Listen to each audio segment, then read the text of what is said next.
Halo, gimana kabarnya semuanya? Alhamdulillah, luar biasa. Allahu Akbar. Ayo Mas Bambang, Mbak Saki, ini tadi udah sarapan atau belum?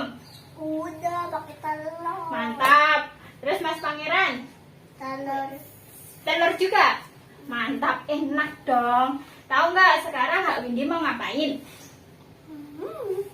Mau cerita. Cerita apa? Tapi sebelum cerita, Mbak Windy mau biar semangat nyanyi dulu. Mau nyanyi apa kira-kira? Tebak kupu-kupu. Oke, boleh. Yuk, sekarang dimulai yuk. 1, 2, 3. Tebak kupu-kupu. Telur-telur, ulat-ulat, Ketong-tong. kupu-kupu. Yeay, udah semangat semuanya, Mas Pangeran. Udah. Ya, sekarang dimulai ya, Mbak Windy ceritanya ya. Siapa di sini yang tahu Nabi Yusuf? Ada yang tahu Mas Pangeran? Mas Pangeran tahu nggak? Nabi Yusuf. Tahu nggak? Tahu apa? Yang di mana Nabi Yusuf itu? Ya udah, sekarang dimulai ceritanya ya. Ini kisah Nabi Yusuf di waktu kecil. Nabi Yusuf adalah anak putra Nabi Yakub. Anak siapa? Nabi siapa? Yakub. Yakub. Nah, parasnya yang amat tampan membuat saudara-saudaranya menjadi iri. Apalagi Nabi Yusuf itu merupakan anak kesayangan dari Nabi Yakub. Nah, suatu malam Nabi Yusuf bermimpi melihat 11 bintang. Melihat apa? 11 bintang. Ya, 11 bintang dan bulan dan matahari yang bersujud kepada. Awas Mama, turun yuk. Turun. Nah, duduk aja ya. Melihat apa? Mimpi apa? 11 bintang. Terus ada apa? Bulan, matahari bersujud kepada Nabi Yusuf. Nah, ketika Nabi Yusuf menceritakan mimpi tersebut kepada ayahnya, Nabi Yakub menyuruh Yusuf untuk tidak menceritakan mimpi itu kepada siapapun. Nabi Yakub mengatakan arti mimpi itu. Apa artinya? Tahu nggak? Nah, artinya itu bahwa suatu hari Nabi Yusuf akan menjadi orang besar. Orang yang akan dihormati kepada orang semuanya. Ayo, Nabi Yakub sangat sayang kepada Yusuf, sehingga membuat saudara-saudaranya itu iri. Saudara-saudaranya iri. Kalau sama saudara itu gimana? Nggak boleh iri ya. Oke, sama Mbak Saki sama Mas Pangeran nggak boleh saling iri. Iri itu misalnya Mbak Saki dikasih uang lebih besar sama Mama, padahal kan kebutuhan Mbak Saki lebih banyak. Terus Mas Pangeran nggak mau, aku harus sama Mbak Saki gitu loh. Ini Mas Pangeran nggak terima, jadi marah-marah Mas Pangeran gitu. Oke, dan paham? Ya.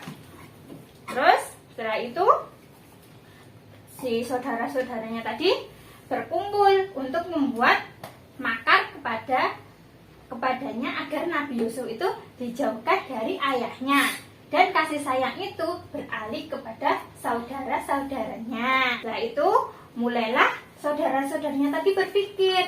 Gimana mikirnya? Mereka itu berpikir membuat sumur untuk menyelakakan Nabi Yusuf, supaya Nabi Yusuf itu bisa masuk ke dalam sumur tersebut. Masuk ke dalam mana? Sumur. Nah, suatu ketika saudara-saudaranya mengajak Nabi Yusuf untuk mengembala kambing. Saudara-saudaranya izin kepada ayahnya. Ayah, kami meminta untuk mengembala kambing bersama Yusuf. Tetapi di situ ayahnya meragukan saudara-saudaranya karena takut kalau si Nabi Yusuf tadi celaka. Terus saudara-saudaranya tadi bilang kepada ayahnya, tidak usah khawatir ayah, nanti Yusuf kami jagain. Nah, setelah itu ayahnya mengizinkan dan mereka pun berjalan menjauh dari ayahnya untuk mengembala kambing. Setelah sudah jauh, saudaranya dan Yusuf sudah sampai di sumur tersebut. Pada saat itu kemudian saudara-saudaranya mulai beraksi. Nabi Yusuf dilepas pakaiannya. Di apa? Lepas pakaiannya. Ya, pintar. Dilepas pakaiannya toh.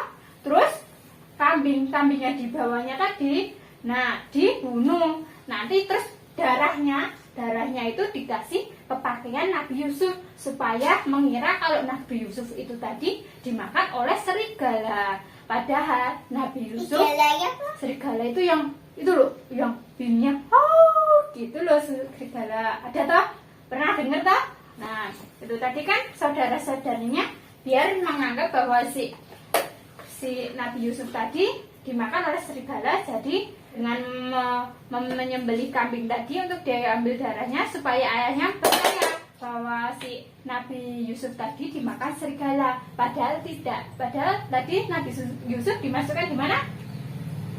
Di sumur. Nah, setelah kejadian itu terjadi, Nabi Yusuf sudah dimasukkan ke sumur oleh saudara-saudaranya. Nah, saudara-saudaranya pulang ke rumah dengan rasa bersedih, menangis. Kemudian ayahnya bertanya, "Kenapa kalian bersedih?" Kemudian saudara-saudaranya menjawab, "Maafkan kami ayah, Yusuf telah dimakan oleh serigala." Kemudian ayahnya tidak menyangka kalau si Nabi Yusuf tadi dimakan oleh serigala. Kemudian si saudaranya tadi menunjukkan baju Nabi Yusuf tadi yang dilumuri oleh darah. Ya, darah, banyak darah. Nah, itu tadi. Terus setelah itu ayahnya terus-terusan bersedih, menangis terus-terusan sampai akhirnya matanya menjadi buta karena sangat Buta itu nggak bisa melihat. Itulah beberapa hari Nabi Yusuf di dalam sumur itu menunggu adanya orang yang menolongnya. Ketika ia dalam keadaan demikian, tiba-tiba datang sebuah khalifah yang hendak menuju Mesir. Lalu mereka mengutus salah seorang dari mereka ke sumur untuk membawakan air. Nah, ketika seseorang tadi ke sumur tadi mengambil airnya, nah sewaktu itu tiba-tiba orang tersebut melihat bahwa di dalam sumur tadi ada seorang anak kecil yang terdapat di sumur tersebut. Lalu orang tersebut bergegas untuk menolong si Yusuf tadi yang ada di dalam sumur. Nah, itu setelah itu orang itu merasa senang. Lalu mereka membawa Nabi Yusuf tadi ke Mesir untuk dijual. Untuk di apa? Dijual. Ya, yang dijual tadi siapa? Nabi Yusuf. Nah, pada suatu hari toh, setelah tiba di pasar, ayo Pak. Di pasar. Ya, di pasar. Di pasar itu ada Raja Al-Aziz namanya. Siapa namanya? Raja Al-Aziz. Pinter. Terus Raja Al-Aziz itu ternyata ingin membeli seorang anak. Nah, kebetulan orang yang menolong Yusuf tadi bawa Yusuf ke pasar untuk menjual si Yusuf tersebut. Nah, Raja Al-Aziz tadi kan niatnya juga mau membeli anak toh di pasar. Nah, bisa kebetulan lalu orang yang membawa si Yusuf tadi menawarkan ke Raja Aziz untuk menawarkan si Yusuf. Raja Al-Aziz tadi berminat untuk membeli si Yusuf tersebut. Setelah itu Yusuf dibawa oleh Raja Al-Aziz tersebut ke istananya. Nah, kemudian istri Raja Al-Aziz tersebut senang karena suaminya membawa seorang anak yang sangat tampan sekali. Setelah itu di kerajaan tadi siapa yang namanya? Raja Al-Aziz. Nah, Raja Al-Aziz dan istrinya merawat Nabi Yusuf dengan sangat berhati-hati dan memberikan kasih sayang yang lebih kepada Yusuf. Akhirnya Yusuf bahagia hidup bersama Raja Al-Aziz dan istrinya. Sudah selesai. Nah, di dalam cerita ini tadi kita sesama saudara tidak boleh apa ya? Apa? Tidak boleh iri. Iya, iri, nggak boleh iri. Terus si Nabi Yusuf tadi dijahati sama saudaranya, tapi Nabi Yusuf tetap apa? Tetap sabar. Ya kan? Nah, itu ya udah. Sekian dari cerita Mbak Windy. Mbak Windy tutup ya. Wassalamualaikum warahmatullahi wabarakatuh.